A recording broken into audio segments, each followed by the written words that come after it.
Señor mío y Dios mío, creo firmemente que estás aquí, que me ves, que me oyes. Te adoro con profunda reverencia, te pido perdón de mis pecados y gracia para hacer con fruto este rato de oración. Madre mía Inmaculada, San José, mi Padre y Señor, Ángel de mi guarda, intercedan por mí. En esta primera parte de la meditación yo quería plantearte la dicotomía entre el ser y el hacer.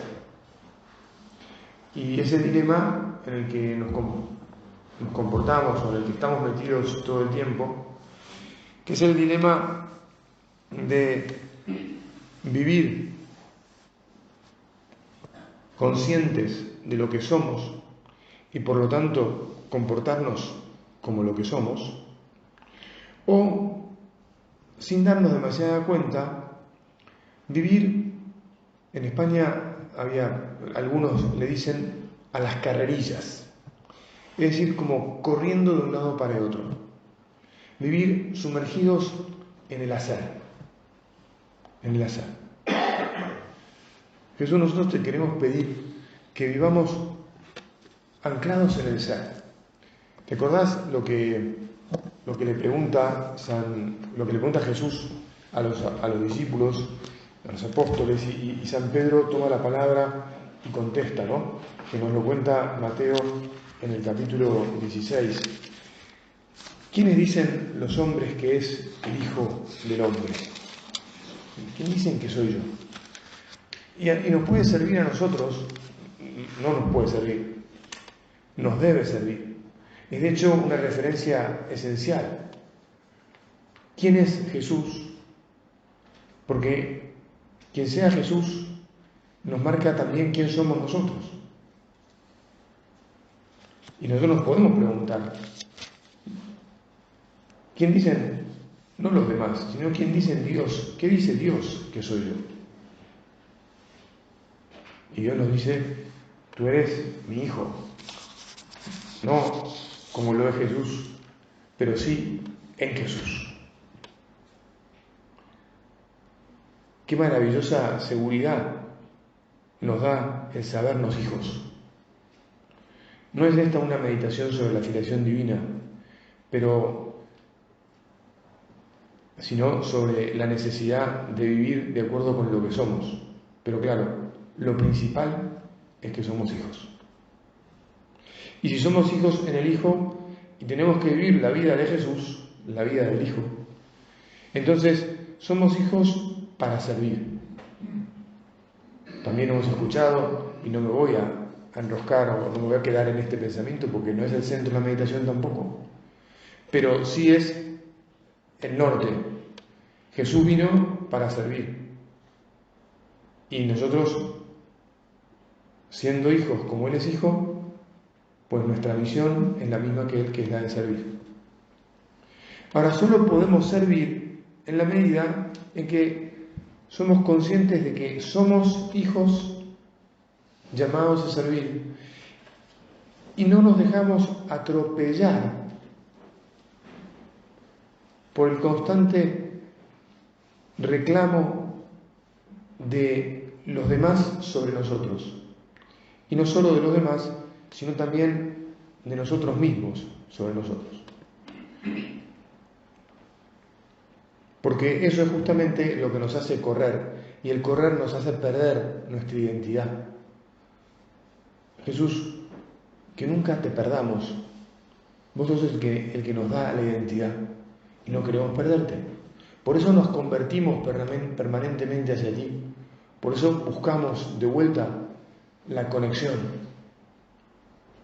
Pero no solo la conexión, viste, como cuando pones a cargar el celular, sino una conexión más profunda, una conexión plena, una conexión de todo el corazón, de todos los pensamientos, de todos los sentimientos, de todo. Y por lo tanto, una conversión, si se quiere, de alguna manera, o en cierta medida, trabajosa. Una conversión en la que tenemos que estar atentos Porque no sé si a vos te pasa, a mí alguna vez me pasa, que hacer las cosas en automático, ¿no? Hacemos las cosas en automático. Incluso poner el celular a cargar, uno lo pone así, tac, tac. Y a veces cuando lo hace así hasta ni siquiera conecta bien, y después cuando vas a buscarlo pensando que ya cargó, no cargó nada, porque habías puesto mal la ficha, porque no había quedado bien, porque ya está medio floja, cosas que además nos pueden pasar, ¿no? Por ese mal acostumbramiento a correr. En nuestro caso, podemos pensar, bueno, claro, si yo me olvido de rezar bien, si yo me olvido de deshacerme de los obstáculos, de hacer penitencia, ¿te acordás que hemos hablado al principio de la Cuaresma, ¿no? Tenemos que ir al desierto a pasar 40 días y 40 noches con el Señor.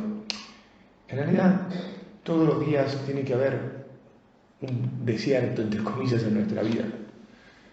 Tiene que haber un momento, algunos momentos, una actitud que nos devuelva al anclaje fundamental.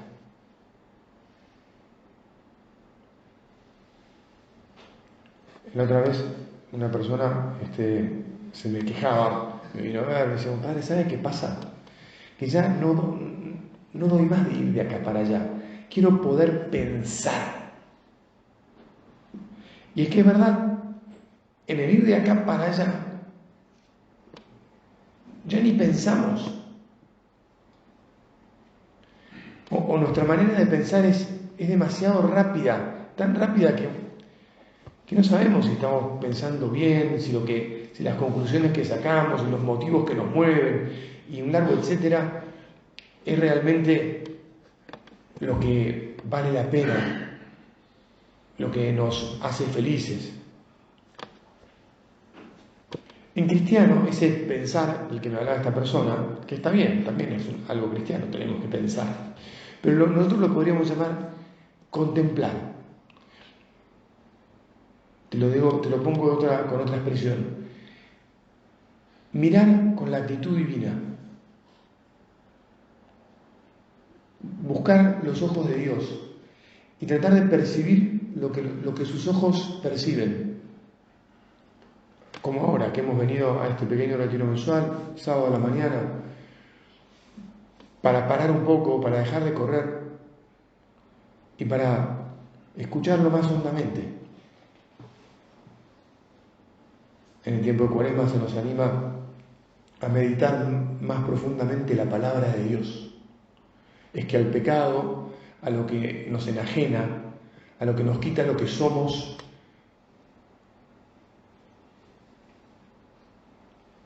es la palabra de Dios. ¿Con qué vencemos el pecado? Con la palabra de Dios. ¿Con qué nos protegemos del latrocinio de los demás, de la vida, de las exigencias? Con la palabra de Dios, que nos lleva a las actitudes de Dios, que nos lleva a mirar la realidad y a todos con los ojos de Dios. Y entonces, ¿te acordás del famoso pasaje breve que nos cuenta el Evangelio en Betania, donde vivían Marta, María y Lázaro? No el de la resurrección de Lázaro, sino el de aquella vez que Jesús pasó por su casa y Marta y María lo recibieron. Pero María fue y se sentó delante de Jesús y se puso a escuchar lo que Jesús tenía para decirles a los demás. Y mientras tanto, a Marta, que le habían llegado Jesús, que venía con una comitiva,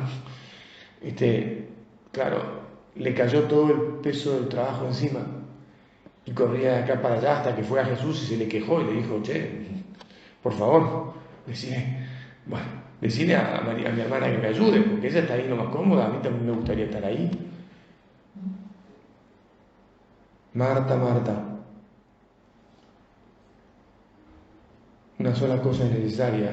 María ha escogido la mejor parte y no le será quitada. Ya sabés que este pasaje no pretende contraponer las dos actitudes, porque de alguna manera las dos son necesarias. Pero está claro, y las palabras de Jesús son muy concretas, que tenemos todos que contemplar, que necesitamos escuchar a Jesús y sus palabras para no perdernos en el agobio, en los agobios que se estaba perdiendo Marta.